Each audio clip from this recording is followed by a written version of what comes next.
Donc, je vais vous parler de surveillance des habitats aquatiques, présenter quelques enjeux, la méthode qu'on met en place chez IC, trois cas d'usage et une rapide conclusion.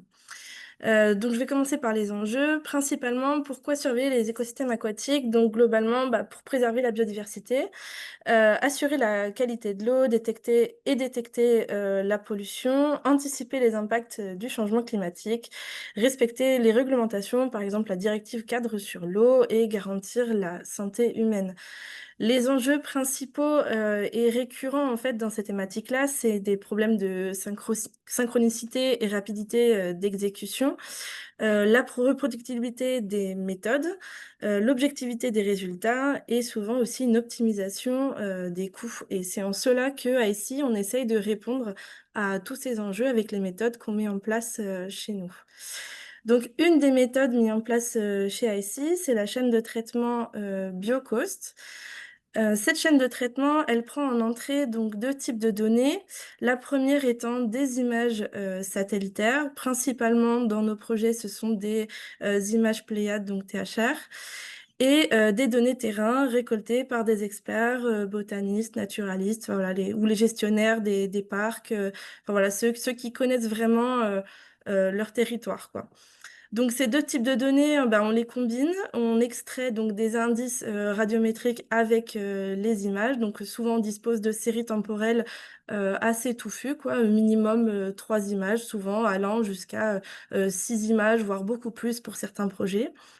Les données terrain, là on en récolte, le maximum possible et ça dépend, de la légende de la carte finalement qui est demandée par le client. On extrait donc tous les pixels, attribués à chaque, relevé terrain. On les injecte dans un algorithme de machine learning, donc un random forest. Ça nous permet de faire une première prédiction cartographique et en fait après on commence un long travail avec, nos clients donc de remise en question de la carte, de travail de cette carte-là avec de nombreux post-traitements.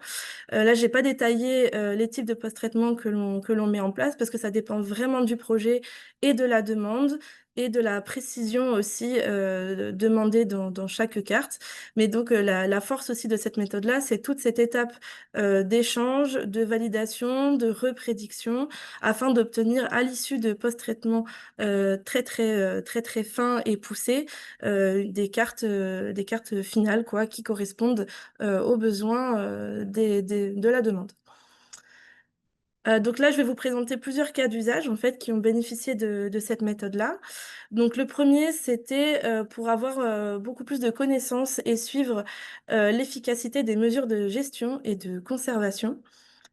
Donc c'était un projet qui s'est déroulé donc sur le bassin d'Arcachon, porté par le parc naturel, marin du bassin d'Arcachon et donc l'OFB. L'objectif, c'était donc l'amélioration des connaissances et de l'état de conservation de son patrimoine naturel et donc de pouvoir suivre l'efficacité des mesures de gestion et de conservation des herbiers de Zooster. Pour ce projet, on a bénéficié donc de 3 images Pléiades, utilisées à 2 mètres, donc des images que l'on a programmées via le programme, Dynamis et on a bénéficié de 913 relevés terrain et photo-interprétation répartis sur l'ensemble, du site. Cela nous a permis, d'avoir une cartographie donc exhaustive avec une précision de 92 donc exhaustive sur l'intégralité du bassin d'Arcachon, sur, la vasière quoi, du bassin d'Arcachon pour avoir le couvert végétal et donc de l'herbier avec des pourcentages de recouvrement. Et donc là, l'enjeu aussi de ces cartos-là, c'était d'avoir des images donc, à marée basse avec des horaires très précises et donc, tout s'est bien déroulé quoi. Un autre, cas d'usage, donc concernant l'évaluation de l'état de conservation des habitats. Donc là, par exemple, c'était un projet, Life Mara, donc porté par le pôle Relais Lagune et il avait pour objectif donc la cartographie de l'indicateur surface des herbiers et donc ça, cet indicateur, il est présent dans la méthode d'évaluation de l'état de conservation des lagunes côtières, qui est un habitat d'intérêt, communautaire et donc ça impliquait également, l'OFB et l'Ifremer pour certains relevés. Pour ce projet, il y avait 8 sites d'études, donc 8 lagunes méditerranéennes, avec une surface assez importante, donc 27 600 hectares. Et on a réalisé ce projet sur 2 années pour avoir le temps de faire donc, le terrain et les acquisitions d'images. Les données, donc en tout, on a disposé de 24 images Pléiades programmées utilisées à 2 mètres sur l'ensemble des lagunes. Et on avait environ 1600 relevés de terrain et photos interprétées sur l'ensemble des lagunes. Donc un énorme jeu de données très conséquent, mais avec une grande programmation d'images, pardon. Et donc beaucoup de gestionnaires impliqués. Bah, chaque gestionnaire des lagunes était impliqué dans la cartographie de sa propre lagune, quoi. Donc là, je vous ai mis un aperçu donc des résultats cartographiques que l'on a pu produire avec une précision moyenne. Ah mince, je ne vois pas sur mon écran. C'était 95%, il me semble, voilà.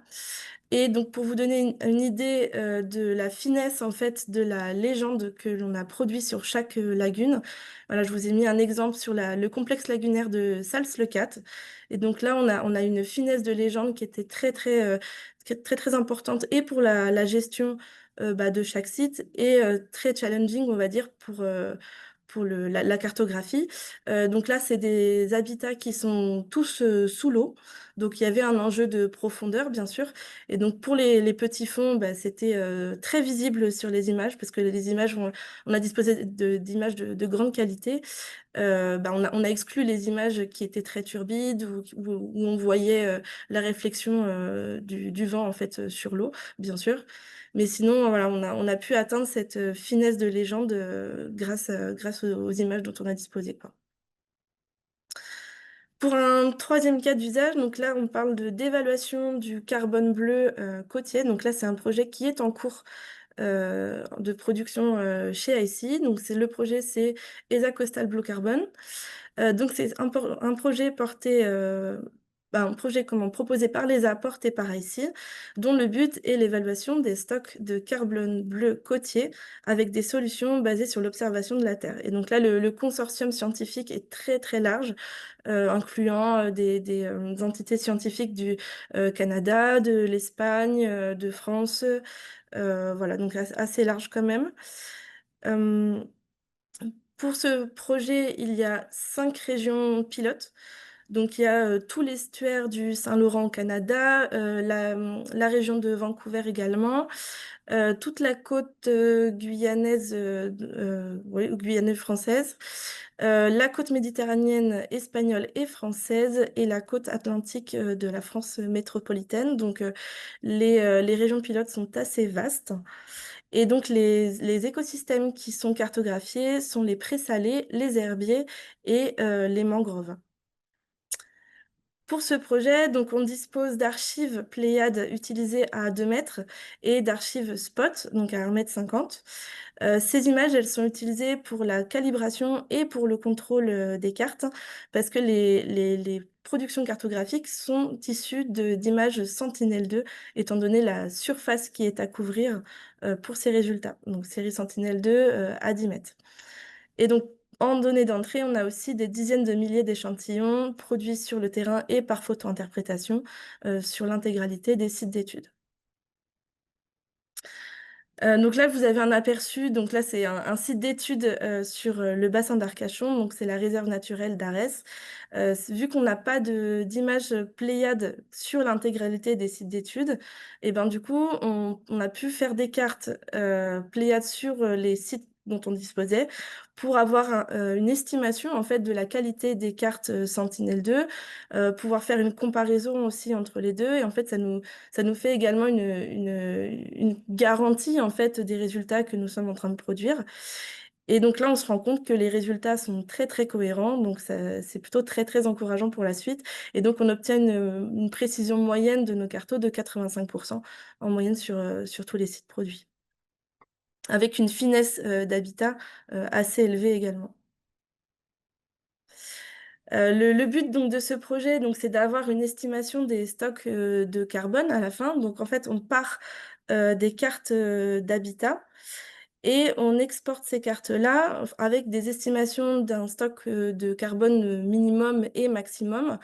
Cette estimation-là, elle est faite grâce à des experts de la thématique carbone, parce que chez ICI, on n'a pas cette compétence-là, mais du coup, dans le consortium, on est entouré d'experts qui nous ont indiqué justement comment exporter ces données-là. Et donc, en conclusion, et je vois le temps, donc je vois que j'ai été très, très rapide. Désolée, je vais pouvoir répondre aux questions s'il y en a. Donc en fait, les images satellites pour nous, elles nous permettent d'avoir des cartographies à grande échelle, d'avoir des cartes de manière exhaustive. Bon, bien entendu, on a des traitements quand il y a des images avec des nuages ou quand il y a de la turbidité, on s'en arrange aussi. Ça nous permet de mettre en place une méthode reproductible et objective, et ça c'est super important pour avoir des suivis en fait par exemple pour la surface des herbiers, c'est super important. En particulier, les images Pléiades, donc elles nous apportent une très haute résolution spatiale et donc une finesse cartographique très importante pour la gestion et la conservation des habitats. La mise à disposition gratuite de ces images, donc avec un quota pour les acteurs publics, nous permettent d'avoir une facilité de réalisation en fait de ces projets. Et également, la facilité de programmation et de demande d'archives via le programme Dynamis nous facilite vraiment la tâche avec les gestionnaires pour avoir ces projets-là. Et tout ça, en fait, ça nous permet simplement de démocratiser donc la donnée spatiale au sein des entités publiques pour les accompagner en fait dans leur processus de gestion et conservation des habitats. Voilà. Ben, merci beaucoup, Clémence Merci. et Virginie. C'était très intéressant ces trois cas d'usage. Moi, j'aurais une question, mais je vois qu'il y en a une dans le chat. Je vous la pose. Est-ce que vous ne travaillez qu'avec des entités publiques? Non, pas que, mais principalement, c'est les entités non publiques, donc ça va être des partenaires, par exemple, les prestataires terrain. En termes de clients, je sais pas si on a beaucoup d'entités privées. Non, hein. Non, non, on peut Non, c'est travailler principalement. avec quelques grands bureaux d'études. On est, nous, plutôt des acteurs de la conservation, restauration et un petit peu compensation. Donc, finalement, pour accompagner ce genre de grandes mesures de gestion, on travaille aussi dans le contexte DCE pour voilà, la cartographie de différents types d'indicateurs, finalement, de qualité écologique, par exemple, des milieux. Donc oui, très, très majoritairement aujourd'hui avec des entités publiques, que ce soit en France ou à l'étranger. D'accord. Et concernant le dernier cas d'usage sur le blue carbone, on a vu qu'il y avait des zones d'études qui étaient très différentes entre la Guyane, le Canada, l'Europe. Comment vous arrivez à faire le lien entre tous les terrains et particulièrement parce que je vois qu'on a des collègues guyanais qui sont connectés. En Guyane, comment ça se passe avec le littoral? On sait que c'est très mouvant, très complexe. Est-ce que vous avez des difficultés particulières sur ce site-là par rapport aux autres? Alors pour le terrain guyanais, en fait, c'est l'IRD avec Christophe Croisy qui s'en occupe. Pour le coup, nous, on gère plutôt la gestion de ce projet juste pour la partie guyanaise, j'entends, et on est plus impliqué dans les terrains des autres sites d'études. Donc là, D'accord. je botte un peu en touche, désolée pour Ok. cette question-là, Non, parce non, que je ne mais suis pas pour en ceux que ça maîtrise du intéresse, sujet. Christophe Proisy, donc l'UMR AMAP, je crois, Oui, hein, c'est c'est ça. ça, l'IRD. C'est ça, Très bien. c'est ça. Donc là, ils Euh, maîtrisent très très bien leur sujet pour le coup. donc, ceux que ça intéresse pourront le contacter. Autre question. Combien d'échantillons vérité terrain au kilomètre carré en moyenne pour produire une occupation de la végétation aquatique? Alors, au kilomètre carré, j'ai envie de dire, je sais En pas. moyenne, c'est En Franck Bellet qui moyenne, pose la... c'est assez difficile à répondre à cette question. En fait, ça va dépendre aussi de la finesse de la typologie qui est demandée. Nous, plutôt, ce qu'on demande, c'est pas un échantillon par kilomètre carré, c'est plutôt un nombre d'échantillons minimum par entité, donc habitat par exemple, que l'on souhaite cartographier. Donc là, on est D'accord. plutôt à 30 échantillons de terrain par entité, donc habitat ou classe, ça dépend ce qu'on a besoin d'avoir dans notre carte, que l'on souhaite cartographier. Et donc ça, c'est pour avoir une, une vision, on va dire, large de ce que comporte la classe. Et après, on demande que ces 30 échantillons minimum soient répartis sur l'intégralité du site d'études pour avoir une vision de la répartition spatiale et donc une variabilité spatiale aussi de comment s'exprime cet habitat-là. D'accord. Je pense que ça répond bien à la question. Il n'y a pas d'autres questions, donc merci beaucoup pour votre présentation. Le temps de passer à la suivante, hein, c'est un petit rappel, c'est un très bon exemple hein, voilà, d'usage des données Dynamis par des entreprises, puisqu'on est ouvert dans le cadre de la R&D, mais aussi de l'accompagnement des gestionnaires publics au partage des données. Donc, j'invite d'ailleurs le prochain intervenant, Anthony, qui est de Designtech et qui est dans le même cas, à partager sa présentation